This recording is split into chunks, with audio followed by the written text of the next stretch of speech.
নমস্কার, শুভ সন্ধ্যা।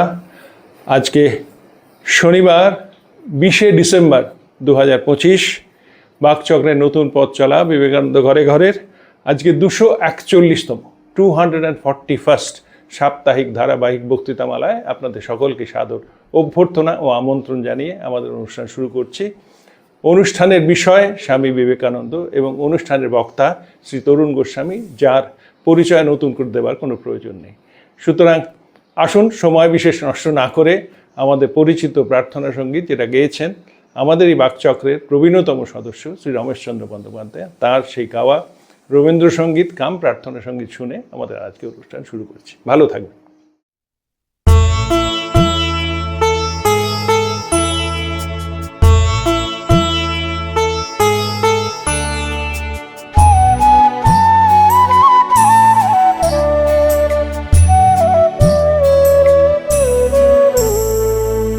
তোমারে করিয়াছি জীবনের ধ্রুবতারা, এ সমুদ্রে আরো কবু হব না গো পথহারা। তোমারে করিয়াছি জীবনের ধ্রুবতারা।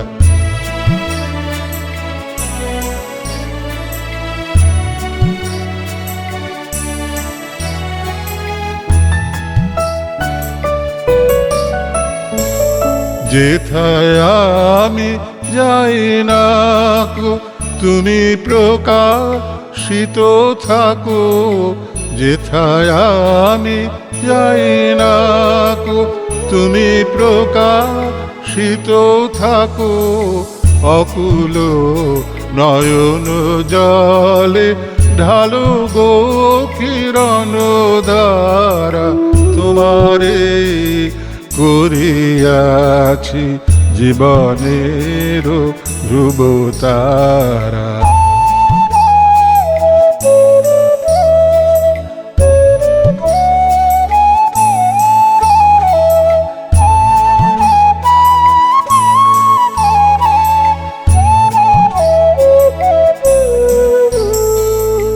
তব মুখ সদা মনে জাগিতেছে সঙ্গপানে, তিলেক অন্তর হলে নাহিরি কুল কিনারা। তব মুখ সদা মনে জাগিতেছে সঙ্গপানে, তিলেক অন্তর হলে নাহেরি কুল কিনারা। কখনো বিপথে যদি ভ্রমিতে চায় হৃদি, কখনো বিপথে যদি ভ্রমিতে চায় হৃদি, অমনীয় মুখ হেরি শরমে যে হয় সারা। তোমারে করিয়াছি জীবনের ধ্রুবতারা, এ সমুদ্রে আরো কবু হব না গো পথহারা। তোমারে করিয়াছি জীবনের ধ্রুবতারা।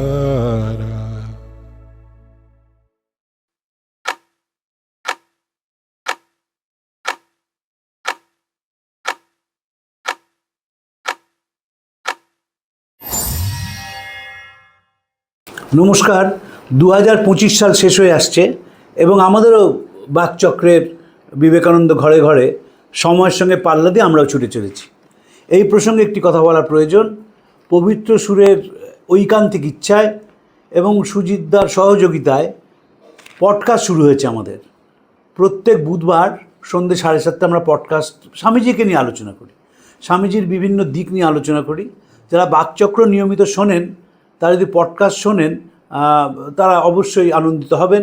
পডকাস্টের যদিও সময় বেশিক্ষণ নয়, 15 থেকে 20 মিনিট, কিন্তু বিবেকানন্দের জীবনের বিভিন্ন দিক নিয়ে। কারণ আমরা বিশ্বাস করি স্বামীজিকে আমাদের যেমন করেও ছড়াতে হবে। এবং বাকচক্রের অনেক 241টি অনুষ্ঠান হয়ে গেল, ফলে প্রচুর মানুষ শুনছেন বাকচক্র, শুনছেন। আমাকে অনেক স্বামীজিরাও বলেছেন যে আমরা শুনে টুকে রাখি যাতে আমাদের বক্তৃতা করতে সুবিধা হয়। তো এইভাবে যতভাবে স্বামীজিকে ছড়িয়ে দেওয়া যায়, এবং স্বামীজি যে কাজ করছেন আমাদের দেশে, বিষয়ে কোনো সন্দেহ নেই। প্রচুর ছেলে মেয়ে তারা বিবেকানন্দ চর্চা শুরু করেছেন নতুনভাবে। আমার তার সঙ্গে অনেকের সঙ্গে তার পরিচয় আছে। তারা শুরু করেছেন এবং তারা ওই প্রথাগতভাবে বিবেকানন্দ চর্চা নয়, খুঁটিয়ে খুঁটিয়ে বিবেকানন্দ পড়া। আমার মনে হয় সেটা কোনো কালেই হয়নি, সবে শুরু হয়েছে। যত এটার প্রসার ঘটবে তত আমরা বেশি খুশি হতে পারবো। তো আজকে আমরা যে চিঠিটি আলোচনা করব, এই চিঠিটি স্বামীজির লেখা অন্যতম শ্রেষ্ঠ চিঠি, অসাধারণ চিঠি, জোসেফিন ম্যাকলাউডকে লেখা। আমাদের সুযোগ নেই, নাহলে আমি ইংরেজিটা পুরোটা পড়ে বাংলাটা বলতাম। আলামাডা থেকে লিখেছেন স্বামীজি, 18 এপ্রিল 1900 সাল। স্বামীজি দ্বিতীয়বার আমেরিকায় যখন গেছেন তখন জোসেফিন ম্যাকলাউডকে লেখা। আমার বারবার স্বামীজি পড়ে মনে হয় যে 1900 সাল থেকে স্বামীজির জীবনে গোটাতে শুরু করেছিলেন। তার অন্যতম কারণ হচ্ছে স্বামীজি বুঝতে পেরেছেন যে শরীরটা খারাপ হয়ে আসছে। তারপর যখন ভারতবর্ষে ফেরেন 1900 সালের শেষে, এবং যখন 1901 সালে পূর্ববঙ্গে যান, তখন ভীষণ শরীর খারাপ হয়েছে। স্বামীজি যখন পূর্ববঙ্গ থেকে ফিরে আসেন তখন স্বামীজির নিউমোনিয়া হয়েছিল, কঠিন নিউমোনিয়া। স্বামীজি উঠতে পারতেন না, ঠান্ডা লেগে গিয়েছিল। যখন তিনি আসাম যাচ্ছেন, আসামে তো শেষ বক্তৃতা করেন স্বামীজি, মেঘালয়তে, তখন তো আসামের মধ্যেই ছিল মেঘালয়, সেখানে স্বামীজি শেষ বক্তৃতা করেন এবং ফিরে আসেন অত্যন্ত ভগ্ন শরীর নিয়ে। তারপর সেই অবস্থাতেই স্বামীজি মায়াবতীতে যান মিসেস সেভিয়ারের সঙ্গে দেখা করতে। 1900 সাল থেকে স্বামীজি গোটাতে শুরু করেন। আমি অনেক ডাক্তারের সঙ্গে কথা বলেছি, তারা আমাকে বলেছেন যে হার্টের অসুখে যারা ভোগেন, জীবনের একটা সময় তারা বুঝতে পান যে আলোটা নিভে আসছে। আমি অনেক ডাক্তারের সঙ্গে কথা বলেছি যারা হার্টের অত্যন্ত বড় বিশেষজ্ঞ, যারা কার্ডিওথোরাসিক সার্জেন, কার্ডিওভাস্কুলার সার্জেন, তারা অনেকেই বলেছেন বুঝতে পারেন। স্বামীজি বুঝতে পেরেছিলেন, স্বামীজি বুঝতে পেরেছেন শরীরটা সায় দিচ্ছে না। এবং আমরা তো স্বামীজি যদি ছবিগুলো দেখি, তাহলে স্বামীজির অসাধারণ শরীরের ছবি দেখি শিকাগো বক্তৃতায়। আবার স্বামীজি যখন সেই নিবেদিতার বাড়ির রকে বসে আছেন, দেখবেন শরীরটা ভাঙছে। আসামের ছবিটা স্বামীজির বড় বড় চুল, শরীর একেবারে তছনছ হয়ে গেছে। ফলে 1900 সাল থেকে স্বামীজি গোটাতে শুরু করেছিলেন। এটা আত্মবিশ্লেষণ করছেন এই চিঠিটার মধ্যে দিয়ে। এই চিঠিটা আমার সৌভাগ্য হয়েছে দুজনের কাছে পড়ার। আমি যখন 11-12 ক্লাসে পড়ি, এই চিঠিটা খুব মন দিয়ে শঙ্করীবাবুর কাছে পড়েছিলাম। শঙ্করীবাবুর চিঠিটা ভীষণ ভালো লাগতো এবং তিনি আমাকে খুব যত্ন করে চিঠি পড়িয়েছিলেন। পরের ইংরেজির চিঠিটা মারি লুই বার্কের কাছে পড়েছিলাম এবং এই চিঠিতে স্বামীজি একেবারে নিজেকে উজাড় করে দিয়েছেন। জোসেফিন ম্যাকলাউডের কাছে কেন চিঠিটা লিখলেন সে বিষয়ে আমার মত আছে। আমি বিশ্বাস করি যারা স্বামীজির সবচেয়ে কাছে এসেছিলেন, স্বামীজি সবচেয়ে বেশি ভালোবাসতেন মেরি হেলকে, আমার মনে হয়েছে। তারপরে ভালোবাসতেন সিস্টার ক্রিশ্চিনকে, তারপরে ভালোবাসতেন জোসেফিন ম্যাকলাউডকে, এবং কর্মী হিসেবে ভালোবাসতেন নিবেদিতাকে। জোসেফিন ম্যাকলাউডকে স্বামীজি অসাধারণ ভালোবাসতেন এবং আপনারা জানেন তিনি তার স্বামীজি থেকে বয়সে 5 বছরের বড় ছিলেন, কিন্তু স্বামীজিকে দেখে নিজের বয়স গুনতে শুরু করেছিলেন। যখন মারা যাচ্ছেন আমেরিকাতে নার্সিংহোমে, তখন বয়স 94, কিন্তু খাতায় কলমে বয়স হচ্ছে 48। তার কারণ স্বামীজিকে দেখার পর বয়স গুনতে শুরু করেছিলেন। তার জামাইবাবু ছিলেন ফ্রান্সিস লেগেট। সেই লেগেটের পরিবারের সঙ্গে স্বামীজির অত্যন্ত ঘনিষ্ঠ সম্পর্ক হয়। জোসেফিন ম্যাকলাউডকে যারা দেখেছিলেন, সেরকম দুজনকে আমি খুব কাছ থেকে দেখেছি, স্বামী লোকেশ্বরানন্দজি এবং স্বামী হিরণময়ানন্দজি। এরা দুজনেই জোসেফিন ম্যাকলাউডকে দেখেছিলেন। অসাধারণ। হরিসাধন দাশগুপ্ত, বিখ্যাত চলচ্চিত্র পরিচালক, তার কাছেও শুনেছি তার অভিজ্ঞতা। তিনি গেছেন হলিউড রামকৃষ্ণ মিশনে, বেদান্ত সোসাইটিতে। রামকৃষ্ণ মিশন তো বলা ঠিক নয়, বেদান্ত সোসাইটি। স্বামী প্রভবানন্দজি আছেন। তো খেতে বসবেন, তো প্রভবানন্দজি দাঁড়ান আরেকটু পরে একজন বৃদ্ধা এসে এলেন সাজগোজ করে, তো পরিচয় করিয়ে দিলেন যে ইনি হচ্ছেন স্বামী বিবেকানন্দকে দেখেছেন এবং স্বামীজিকে ক্যান্টিন বলে ডাকতেন। হরিচরণ দাশগুপ্ত আমাকে বলেছেন সে কি অনন্য অভিজ্ঞতা, তোমাকে আমি বোঝাতে পারবো না। এবং জোসেফিন ম্যাকলাউড এমন করে স্বামীজির কথা বলতেন যেন তিনি দেখতে পাচ্ছেন, এবং সবচেয়ে বেশি দিন বেঁচে ছিলেন। সিস্টার নিবেদিতা কম বয়সে চলে যান, সিস্টার ক্রিস্টিন কম বয়সে চলে যান, অলি সারাবুল চলে যান। জোসেফিন ম্যাকলাউড দীর্ঘদিন বেঁচেছিলেন এবং যতদিন বেঁচেছিলেন তিনি স্বামীজির কথা বলে গেছেন। স্বামী অশোকানন্দীর সঙ্গে তার খুবই ঘনিষ্ঠ সম্পর্ক ছিল, এবং যেহেতু অশোকানন্দীর সঙ্গে ঘনিষ্ঠ সম্পর্ক ছিল তাই মারি লুই বার্কও তার সম্বন্ধে কথা বলেছেন। প্রবুদ্ধ প্রাণা মাতাজি সারদা মঠে সেটি অসাধারণ বই আছে ক্যান্টিন বলে, লাইফ অফ জোসেফিন ম্যাকলাউড। যাদের বই পড়ার ইচ্ছা আছে তাদের কাছে অনুরোধ করব, প্রবুদ্ধ প্রাণা মাতাজির দুটি বই আছে, একটি জোসেফিন ম্যাকলাউডের ওপর লেখা আর একটি সারা বুলের ওপর লেখা। এই বইটি যদি পড়েন তাহলে স্বামীজিকে আমেরিকান ভদ্রমহিলারা কীভাবে ভালোবাসতেন, কীভাবে স্নেহ করতেন, কীভাবে সম্মান করতেন, কীভাবে তারা আপনার জন হয়ে উঠেছে যে বুঝতে পারবেন। তো আজকে সেই চিঠিটা আমি পড়ি, অসাধারণ সেই চিঠি। এই চিঠিতে স্বামীজি একদম নিজেকে গুটিয়ে ফেলছেন। যতই যা হোক, আমি এখন সেই আগেকার বালক বই আর কেউ নই, যে দক্ষিণেশ্বরে পঞ্চবটির তলায় রামকৃষ্ণের অপূর্ব বাণী অবাক হয়ে শুনত আর বিভোর হয়ে যেত। ওই বালক ভাবটাই হচ্ছে আমার আসল প্রকৃতি, আর কাজকর্ম পরোপকার ইত্যাদি যা কিছু করা গেছে তাই প্রকৃতির ওপরে কিছু কালের জন্য আরোপিত একটি উপাধি মাত্র। আবার সেই মধুর ধ্বনি আমি শুনতে পাচ্ছি, সেই চিরপরিচিত কণ্ঠস্বর, যাতে আমার প্রাণের ভিতরটা পর্যন্ত কণ্টকিত করে তুলছে। বন্ধন সব খসে যাচ্ছে, মানুষের মায়া উড়ে যাচ্ছে, কাজকর্ম বিষাদ বোধ হচ্ছে, জীবনের প্রতি আকর্ষণও কোথায় সব সরে দাঁড়িয়েছে। কেবল রয়েছে তার স্থলে প্রভু সে মধুর গম্ভীর আহ্বান, যাই প্রভু যাই। ওই তিনি বলছেন, মৃতের সৎকার মৃতেরা করুক, সংসারের ভালো মন্দ সংসারেরা বুঝুক, তুই সব ফেলে দিয়ে আমার পিছু পিছু চলে আয়।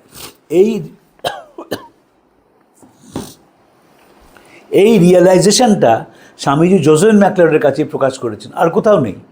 এই যে ঠাকুর ডাকছেন, এবং সংসারে ভালো মন্দ সংসারেরা বুঝুক গে, মৃতের সৎকার মৃতেরা করুক গে, তুই আমার তুই সব পিছু ফেলে দিয়ে আমার কাছে চলে আয়। এবং এই যে কাজ করা গেল ওটি আমার উপর আরোপিত উপাধি মাত্র। ওই যে কিছু পরোপকার করা গেছে, কিছু কাজকর্ম করা গেছে, বুঝতেই পারছেন একবার উইথড্র করে ফেলেছেন নিজেকে। স্বামীজির তখন ওই হরিপাদপদ্মে মন খুঁজছে। আপনারা জানেন যে শ্রীরামকৃষ্ণ বলেছিলেন যে চাবি বন্ধ করে দিলাম, যখন দরকার মতো চাবি খুলে দেবো, এখন ধ্যানে ডুবে থাকুক। স্বামীজির যে ধ্যানের তার যে প্রবল ইচ্ছে সেটি করতে পারলেন না, কাজ করেই চলে গেলেন। স্বামীজির একটা খুব কষ্টের চিঠি আছে জানেন, খুব কষ্টের চিঠি। স্বামীজি যে চুল কেটে ফেলা হলো, বলছেন যে দেখো তোমরা আমাকে চুল কেটে ফেললে, শারদানন্দকে তোমরা আন্ডারওয়্যার পরতে অ্যালাউ করলে, আমাকে কৌপিন পড়ালে। এই কথাটা স্বামীজি এক লাইনে সেরেছেন। এর কি বিষমল ফল হয়েছিল ভাবতে পারবেন না। স্বামীজি তো আনট্রিটেড ডায়াবেটিস ছিল, যেই কৌপিনটা পড়া হলো, বাঁধা হলো জোরে, প্যানক্রিয়াসের উপর চাপ পড়তে শুরু করে দিল। ফলে ইনসুলিনটা এমনিতেই তৈরি হয় না, সেটা আরও অ্যাফেক্টেড হয়ে গেল এবং শরীরটা আরও খারাপ হলো। কিন্তু এখানে সব মানতে হবে, এখানে ন্যাড়া হতে হবে, এখানে তো ওরকম চুল রাখলে হবে না। বিদেশে কীরকম বাহারি চুল ছিল স্বামীজি, কিন্তু স্বামীজি নিজেই বলছেন যে মাথার চুল পেকে গেল, বুড়ির মাথার পাকা চুলের মতো হয়েছে। সব কামিয়ে আসতে হলো এবং দেখাতে হবে না। একে বিদেশে গেছেন, চোরদা ধরা পড়েছেন বিদেশে গিয়ে। মানে আমার মাঝে মাঝে মনে হয় আমরা বাঙালিরা নিজেরা তো খুব গর্ববোধ করি যে আমাদের মতন এরকম প্রগতিশীল, এরকম উন্নত মানুষ নাকি ভারতবর্ষে নেই, সবচেয়ে পিছনে আমরা। স্বামীজি ঠিক ধরেছিলেন কিভাবে এই 30 বছরের ছেলেটিকে পর্যদুস্ত করেছে। শরীর যখন চলে যাচ্ছে তখনও কোনো ছাড় নেই, ওই দেখাতে হবে লোককে, ন্যাড়া মাথায় গেরুয়া পরে থাকতে হবে, নাহলে লোকে কী বলবে। এমনিতেই শেষ নেই। মেমসাহেবরা থাকেন বলে বেলুড় মঠটাকে বাগানবাড়ি বলা হতো। হাওড়া মিউনিসিপ্যাল কর্পোরেশন বা হাওড়া মিউনিসিপ্যালিটি তখন তারা ট্যাক্স বাড়িয়ে দিল, যে বাগানবাড়িতে আবার বাগানবাড়িতে এরকমই ট্যাক্স হয়। তারপর সে ট্যাক্স তারা কমালো। প্রত্যেক স্তরে স্বামীজি একেবারে অত্যন্তভাবে তাকে বিড়ম্বনায় ফেলা হয়েছে। তাই জোসেফিন ম্যাকলাউডকে বলছেন যে সব গুটিয়ে এখন শেষ যাত্রার জন্য বসে আছি, এবং শ্রীরামকৃষ্ণের সেই কণ্ঠস্বর আমি শুনতে পাচ্ছি। তিনি বলছেন যে সব ফেলে দিয়ে আমার পিছু পিছু চলে আয়, যাই প্রভু যাই। এর পরেরটা আরও দার্শনিক। স্বামীজি সেখানে লিখছেন, আমি যে জন্মেছিলাম তাতেও আমি খুশি, এত যে কষ্ট পেয়েছি তাতেও আমি খুশি, জীবনে যে বড় বড় ভুল করেছি তাতেও খুশি, আবার এখন যে নির্বাণ সমুদ্রে ডুব দিতে যাচ্ছি তাতেও খুশি। আমার জন্য সংসারে ফিরতে হবে এমন বন্ধনে কাউকে আমি ফেলে যাচ্ছি না, অথবা এমন বন্ধন আমি কারোর কাছ থেকে নিয়েও যাচ্ছি না। দেহটা গিয়েই আমার মুক্তি হোক, অথবা দেহ থাকতেই মুক্ত হই, সেই পুরনো বিবেকানন্দ চলে গেছে চিরদিনের জন্য, আর ফিরছে না। শিক্ষাদাতা গুরু নেতা আচার্য বিবেকানন্দ চলে গেছে, পড়ে আছে কেবল সেই বালক, প্রভুর সেই চিরশিষ্য, চিরপদাশ্রিত দাস। অসাধারণ চিঠি। এর ইংরেজিটা অসাধারণ। আজকে আমার খুব ইচ্ছে ছিল যে ইংরেজিটাও নিয়ে এসে বাকচক্রে বলি, কিন্তু আমাদের তো একটা টাইম কনস্ট্যান্টস থাকে, সব কিছুই একটা শেষ করতে হয়। আমরাও একেবারে স্ট্রিক্টলি আধ ঘন্টা ধরে রাখি, বেশি আমরা বলি না, কারণ আমরা বিশ্বাস করি শর্ট অ্যাটেনশন সিনড্রোম, যত বেশি বলবেন একসময় মনটা ছিটকে চলে যায়। কিন্তু বিবেকানন্দ যখন এই চিঠিগুলো পড়ছেন, আমি এমনভাবে শঙ্করীবাবু কিছুটা আবৃত্তি করতে শুনেছি যে মনে হতো যে শঙ্করীবাবু একেবারে স্বামীজির চিন্তার মধ্যে ডুবে যাচ্ছে। এই যে এত কিছু কাজ, তখন তো বেলুড় মঠ শুরু হয়েছে 1900 সাল, 1897 সালে শুরু করেছেন, দ্বিতীয়বার বিদেশে গেছেন, এবং সেইখানে গিয়ে স্বামীজি দেখছেন যে জীবনটা আস্তে আস্তে, তাই বলছেন যে আমার মুক্তি যেভাবেই হোক, আমার দেহে চলে গিয়েই মুক্তি হোক, অথবা দেহ থাকতেই মুক্ত হই, সেই পুরনো বিবেকানন্দ চলে গেছে চিরদিনের জন্য, আর ফিরছে না। শিক্ষাগুরু নেতা আচার্য বিবেকানন্দ চলে গেছে, পড়ে আছে কেবল সেই বালক, প্রভুর সেই চিরশিষ্য, চিরপদাশ্রিত দাস। আমার নিজের মনে হয় যে শ্রীরামকৃষ্ণ ছাড়া স্বামীজিকে তো কেউ বোঝেননি। এই যে গভীর মনটা স্বামীজির ছিল, সেই মনটার হিসেবেই আমরা পেলাম না, ওটা কাজ করে গেল বলে। এবং 4 বছর বিদেশে রইলেন। স্বামীজি আমার মাঝে মাঝে মনে হতো, কোনোদিন দেখা হতো জিজ্ঞেস করতাম আত্মজীবনী লিখলেন না কেন। স্বামীজির একটা অটোবায়োগ্রাফি লেখা উচিত ছিল। অটোবায়োগ্রাফি লিখলে ভারতবর্ষকে কীভাবে ছড়িয়ে দিয়েছিলেন বিদেশে সেটা বোঝা যেত। আমরা তো এখন কল্পনাই করতে পারি না যে 1893 সাল একটি পরাধীন ভারতের প্রতিনিধি 30 বছরের ছেলে কিভাবে ভারতবর্ষের যোগ দর্শনকে ছড়িয়েছিলেন। এবং যখন নিউজ অ্যান্ড নোটস স্বামীজির প্রথম খবরটি ছাপে, যেটি স্টেটসম্যান ছাপে নভেম্বর মাস 1893 সাল, সেখানে বলা হচ্ছিল Swami Vivekananda the great Indian যোগী। প্রথম লাইনটাই তাই। এবং স্বামীজি সেই যোগ সাধনার কথা বারবার বলেছেন। স্বামী মহাপ্রজ্ঞানন্দের সঙ্গে গতকাল কথা হচ্ছিল, তিনি বারবার বলছিলেন যে কর্মযোগ বইটা বাংলায় ভীষণ কঠিন, বোঝাই যায় না, কিন্তু ইংরেজিটা অপূর্ব, কারণ স্বামীজি ইংরেজিতে বক্তৃতা দিয়েছিলেন। স্বামীজি কর্মযোগটা ইংরেজিতে জলের মতো বুঝিয়েছিলেন, যে কর্ম এবং যোগ, কখন কর্মটা যোগে পরিণত হয়, কিন্তু বাংলাটা এত কঠিন করে করা হয়েছে সেটা ভাবা যায় না। এবং তারপর মহারাজ বলছিলেন যে একটা সময় এসছে, আমিও সেটা সবসময় বিশ্বাস করি, যে স্বামীজির চিঠিগুলোকে চলিত ভাষায় লেখা উচিত।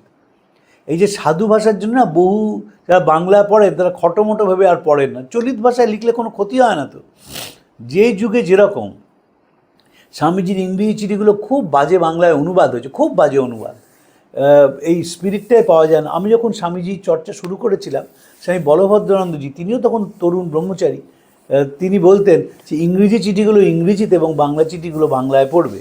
বলভদ্রানন্দ মহারাজের সঙ্গে আমার বেশি আর দেখা হয় না, রেগুলার দেখা খুবই কম হয়, কিন্তু যখনই কথা হয় তখন এই স্বামীজিকে নিয়েই কথা হয়। এবং বলভদ্রানন্দজি এখনও সেইভাবে পড়েন, ইংরেজি চিঠিগুলো ইংরেজিতে, বাংলা চিঠিগুলো বাংলায়। এরা স্বামী লোকেশ্বরানন্দজি সবসময় বলতেন এই চিঠি যদি ইংরেজিতে আমি পড়তে পারতাম, বুঝতে পারতেন স্বামীজির চিঠিটার মধ্যে নিজেকে উজাড় করে দিয়েছেন। এবং জোসেফিন ম্যাকলাউডকে তিনি সবচেয়ে বিশ্বাসযোগ্য মানুষ বলে মনে করেছিলেন, যাকে মনের ভাবটা প্রচার করা যায়, কারণ তারা ধরতে পেরেছিলেন স্বামীজিকে। এখানে কেন স্বামীজিকে ধরা গেল না? কারণ তারা স্বামীজির প্রবল কাজের সাক্ষী ছিলেন বিদেশে। এখানে তো কেউ প্রবল কাজের সাক্ষী ছিলেন না।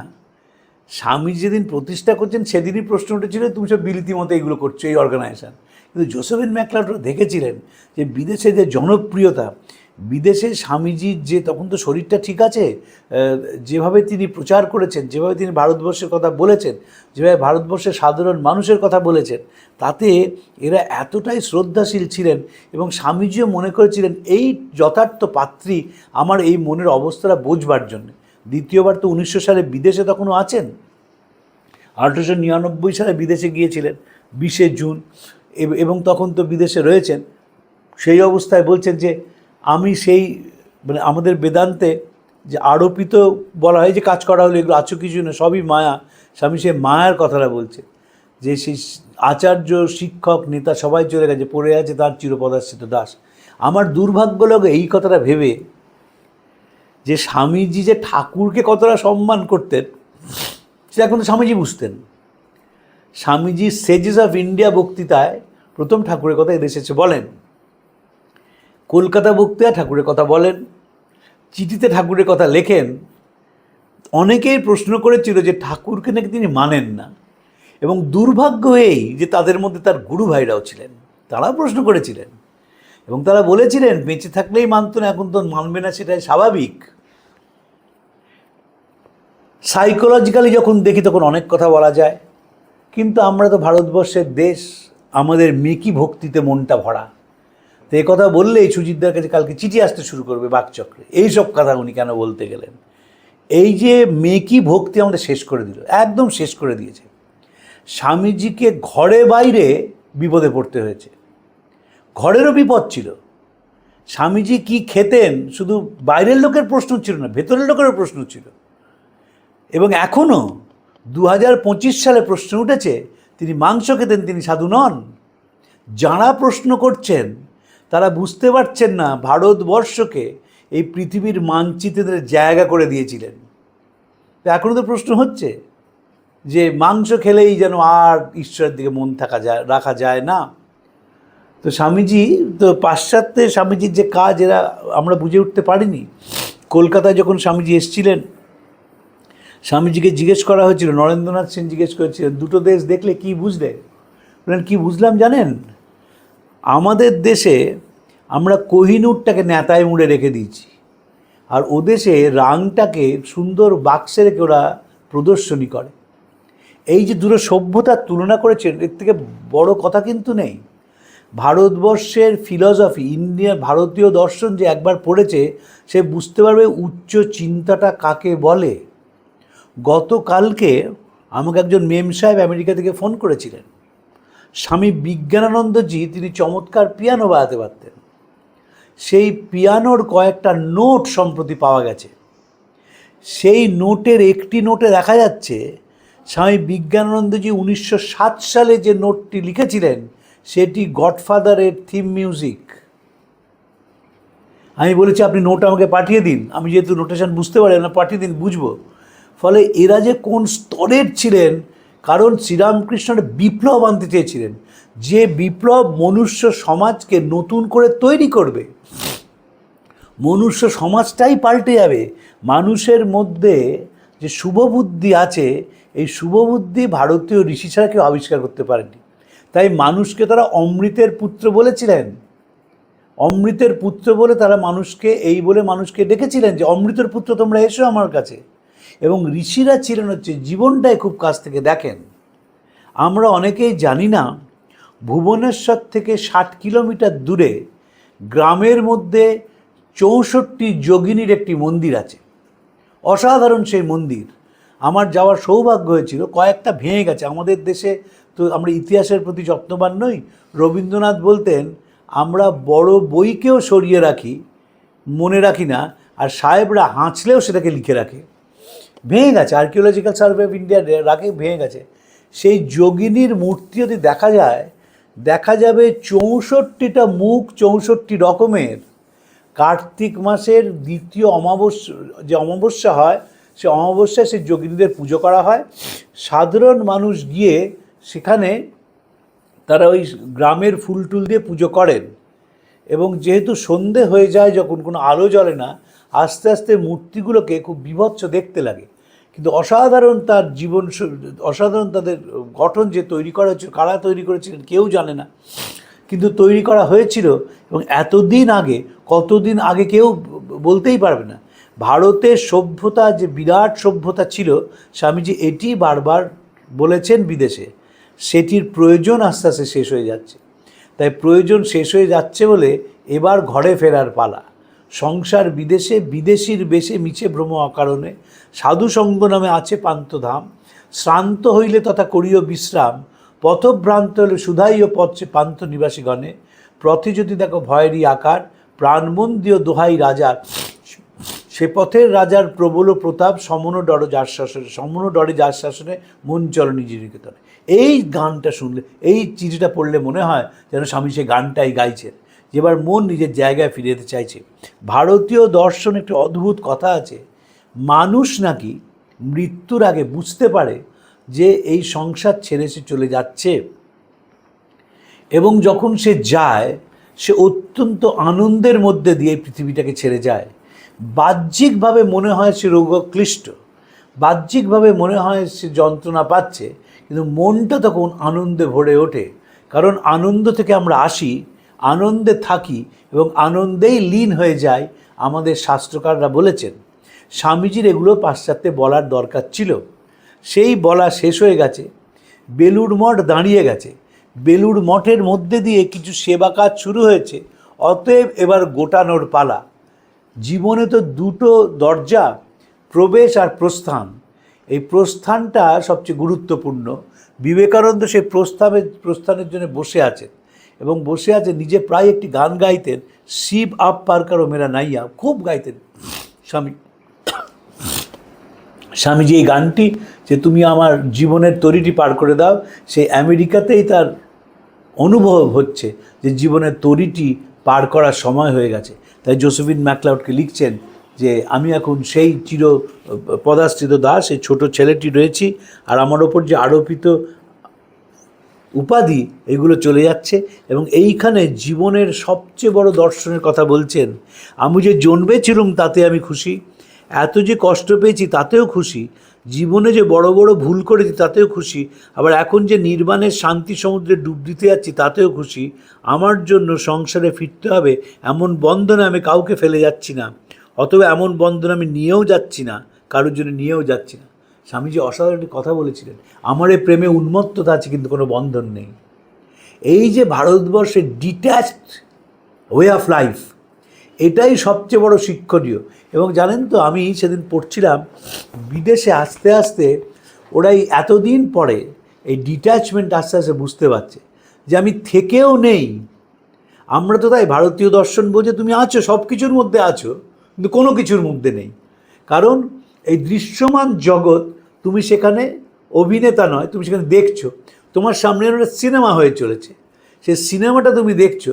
মাঝে মাঝে সিনেমা আমরা যখন দেখি ইনভলভড হয়ে যাই, সিনেমা দেখে আমরা কাঁদি, সিনেমা দেখে আমরা হাসি, সিনেমা থেকে হল থেকে যখন বেরোই মনে হয় আমি নায়ক হয়ে গেছি। জেমস বন্ড দেখলে আমাদের সকলের কম বয়সে মনে হতো যে একেবারে এখন এই মুহূর্তে সামনে যা ঘটবে একটা সে জেমস বন্ডের মতো আত্মবিশ্বাস এসছে। ঠিক সেইভাবে জীবনটা হচ্ছে একটা নাটক, আমরা সেই দৃশ্যে অভিনয় করি। সেই যখন নাটকের শেষ ডায়ালগটা হয়ে যায় তখন নাট্যমঞ্চ ছেড়ে চলে যাই। আবার বলা হচ্ছে তুমি সামনে দেখছো দৃশ্যমান জগৎকে, জগৎ তার নিজের মতো করে খেলা খেলছে, তুমি সেটাকে উপভোগ করছো, আবার সময় মতো সেখান থেকে চলে যাচ্ছ। বিবেকানন্দ এরপরে লিখছেন, আমার ভালোবাসার ভিতর ব্যক্তিবিচার আসতো, আমার পবিত্রতার পিছনে ফলভোগের আকাঙ্ক্ষা থাকতো, আমার নেতৃত্বের ভিতরে প্রভুত্ব স্পৃহা আসতো, এখন সব উড়ে যাচ্ছে। এখন আমি সকল বিষয়ে উদাসীন হয়ে তার ইচ্ছার ঠিক ঠিক গা ভাসান দিতে চেষ্টা করছি। যাই মা যাই, তোমার স্নেহময়ী বক্ষে ধারণ করে যেখানে তুমি নিয়ে যাচ্ছ সেখানে অশব্দ অস্পষ্ট অজ্ঞাত অদ্ভুত রাজ্য অভিনেতার রূপ সম্পূর্ণ পরিত্যাগ করে দ্রষ্টা বা সাক্ষীর মতো ডুবে তোমার বিন্দুমাত্র দ্বিধা নেই। জীবনের সবচেয়ে বড় দর্শন, যেখানে তুমি নিয়ে যাচ্ছ সেখানে অভিনেতার রূপ পরিত্যাগ করে দ্রষ্টা বা সাক্ষীর মতো ডুবে যেতে আমার বিন্দুমাত্র দ্বিধা নেই। বেদান্ত বলছে গোটা জীবনটাই নাকি অভিনয়। আচার্য শঙ্কর বলছেন যে আমরা রঙ্গমঞ্চে অবতীর্ণ হই, সেখানে মেষ পালকের ভূমিকা, তাকে রাজা করা হয়েছে। সে কাউকে শাস্তি দিচ্ছে, কাউকে বেঁধে নিয়ে আসছে, কাউকে তিরস্কার করছে। মঞ্চের দৃষ্টিভঙ্গি থেকে সে রাজা, কিন্তু আসল দৃষ্টিভঙ্গি থেকে সে একজন মেষপালক। এটাকেই মায়া বয়াতে গিয়ে শঙ্করাচার্য বলেছেন। মায়াকে আমি বারবার বলি, মায়া ইলিউশন নয়, মায়া টেম্পোরারিনেস। বিবেকানন্দ সেই ভাবটা আস্তে আস্তে জেগে উঠছে যে স্নেহ মা তুমি স্নেহময়ী বক্ষে, এই মা বলতে ইনফিনিটি, মা কালী। সেই ইনফিনিটি তুমি আমাকে যে অস্পষ্ট অজ্ঞাত অদ্ভুত অশব্দ রাজ্যে নিয়ে যাচ্ছ, সেখানে অভিনেতার রূপ পরিত্যাগ করে দ্রষ্টা বা সাক্ষীর মতো ডুবেতে আমার বিন্দুমাত্র দ্বিধা নেই। সব বাধাকে আমি রেখে দিয়ে চলে যাচ্ছি, যাই প্রভু যাই। এবং আমি যদি আমাদের যখন এই চিঠিপত্র শেষ হয়ে যাবে, আমি এই চিঠিটা ইংরেজিতে পড়ব। আমার নিজের মনে হয় যে যত চিঠি স্বামীজি লিখেছিলেন, তিনটে চিঠি সবচেয়ে গুরুত্বপূর্ণ। যে চিঠিটা বেলুর মানে গুরু ভাইদের লেখেন শিকাগোর পরে, একটা বড় চালা চাই, বড় না করে অনেক গরিব গুড়ে জুটিয়ে আনা চাই, সেইটা এই চিঠিটা। এবং শেষ চিঠিটা ন্যান্সি হ্যান্সব্রোকে লেখা। আমাদের সেই চিঠিটা পড়ার সময় এখনও হয়নি, আমরা এখন 1902 সালের চিঠিগুলো পড়ব এবং ন্যান্সি হ্যান্সব্রোর চিঠিটা পড়ব। সেইখানে স্বামীজি জাপানি সভ্যতা সম্বন্ধে কথা বলেছিলেন, সেটা নিয়ে আমরা বিশদে আলোচনা করব এবং জাপান বর্তমানে কী অবস্থায় পৌঁছেছে সেটিও বলার চেষ্টা করব। কিন্তু এইখানে স্বামীজি একেবারে ডুবে যাচ্ছেন নিজের মধ্যে। এই অবস্থায় জগৎটা রয়েছে, কিন্তু সেটাকে সুন্দরও মনে হচ্ছে না, কুৎসিত মনে হচ্ছে না। ইন্দ্রিয়ের দ্বারা বিষয়ানুভূতি হচ্ছে, কিন্তু মনে এটা ত্যায্য এটা গ্রাহ্য এমন ভাবের কিছুমাত্র উদয় হচ্ছে না। এটা যে বেদান্তের শেষ অবস্থা, যে আপনি আর কোনো কিছুর মধ্যেই ইনভলভ নন। রামকৃষ্ণ মঠ মিশনের সাধারণ সম্পাদক স্বামী হিরণময়ানন্দজির যখন শরীর চলে যায় তখন এমনটা হয়েছিল। হিরণময়ানন্দজি তিনি আরোগ্য ভবনে থাকতেন, বিরাট মাপের সাধু ছিলেন। স্বামী শিবানন্দজি শিষ্য ছিলেন, মহাপণ্ডিত ছিলেন। তো যখন ওই আরতি শেষ হয়ে আসছে, তিনি প্রথমে জপের সেবককে জপের মালাটা চাইলেন। মালায় কিছুক্ষণ জপ করলেন এবং করে বললেন কোনো প্রয়োজন নেই। ঠাকুরের ছবি নিয়ে আসতে, সে ছবিটা বুকের ওপর রাখা হলো, কিছুক্ষণ দেখলেন, বললেন এরও আর কোনো প্রয়োজন নেই। তারপর হাত তুলে মঠের দিকে তাকিয়ে প্রণাম করে মারা গেলেন। বেদান্ত যখন বলছে শেষ অবস্থায় যখন হয়, তখন আর কিছুর কোনো প্রয়োজন থাকে না, না জপের মালার প্রয়োজন, না ঠাকুরের ছবির প্রয়োজন, কারণ তখন মন হরিপাদপদ্মে আশ্রয় খুঁজেছে। এই হরিপাদপদ্ম মানে কিন্তু ওই কৃষ্ণের পা নয়, মন তখন ইনফিনিটিতে চলে গেছে। আমরা তো প্রত্যেকে ইনফিনিটি, তাই জন্যই বলা হচ্ছে পূর্ণমদ পূর্ণমিদম পূর্ণাৎ পূর্ণমুদচ্যতে পূর্ণস্য পূর্ণমাদায় পূর্ণমেবাবশিষ্যতে। এই ইনফিনিটিতে যখন মন চলে যায়, তখন আর কিছু ভালো লাগে না। তখন ইন্দ্রিয় গ্রাহ্য কোনো কিছু হচ্ছে বা হচ্ছে না সেটার বোধ একদম চলে যায়।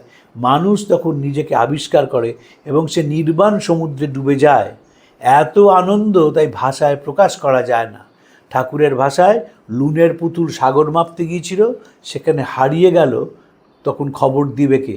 এই যে বেলুড় মঠ করা হলো, এই যে সেবা করা হলো, এই যে নারী শিক্ষার জন্য চেষ্টা হলো, এই যে বিপুল বক্তৃতা করা হলো, ভারতবর্ষের কথা বলা হলো, সব হচ্ছে অভিনয়ের দৃষ্টি থেকে। আসলে বিবেকানন্দ বসে রয়েছেন এবং শেষ যাত্রার জন্য নিজেকে প্রস্তুত করছেন। whenever death approaches me, all weakness vanishes. I simply prepare myself, making ready to die. I have neither fear, nor doubt, nor thought of the external. I am as strong as that, because I have touched the feet of God. এই যে আমি অনন্তকে ছুঁয়েছি, এই অনন্তকে ছোঁয়াটাই জীবনের উদ্দেশ্য। ঈশ্বর লাভ জীবনের উদ্দেশ্য। শ্রীরামকৃষ্ণ বলতেন ঈশ্বর লাভ মানে হচ্ছে যে অনন্তকে যে স্পর্শ করতে পারে সে তখন অনন্ত হয়ে যায়। স্বামীজির সেই অবস্থা হচ্ছিল, তাই জোসেফিন ম্যাকলাউডকে বলছেন যে সেই বালক ভাবটাই আসল ভাব, আর আরোপিত উপাধি সব আস্তে আস্তে চলে যাচ্ছে। তোমার স্নেহময়ী বক্ষে ধারণ করে মা আমায় যে অস্পষ্ট অদ্ভুত অজ্ঞাত অশব্দ রাজ্যে নিয়ে যাচ্ছ, সেখানে অভিনেতার রূপ পরিত্যাগ করে দ্রষ্টা বা সাক্ষীর মতো ডুবেতে আমাদের বিন্দুমাত্র দ্বিধা নেই। 2025 শেষ হয়ে আসছে, সেই সময় চিঠিটি আমাদের প্রেরণা দিক, ভেতরে আমাদের আলো জ্বেলে দিক। আমাদের যেন এই বোধ হয় যে অভিনেতার রূপ পরিত্যাগ করে আমরা যেন অনন্তর দিকে তাকাই, মানুষকে যেন আপন করে নিতে পারি এবং বিবেকানন্দের কথা, তাদের সেবাটাই যেন মূল জীবনের উদ্দেশ্য হয়ে দাঁড়ায়। আপনাদের নমস্কার জানিয়ে আজকে শেষ করছি। প্রাণারাম প্রাণারাম প্রাণারাম প্রাণারাম প্রাণারাম প্রাণারাম। কি যেন লুকানো নামে তাই মিষ্ট এত তব নাম প্রাণারাম প্রাণারাম।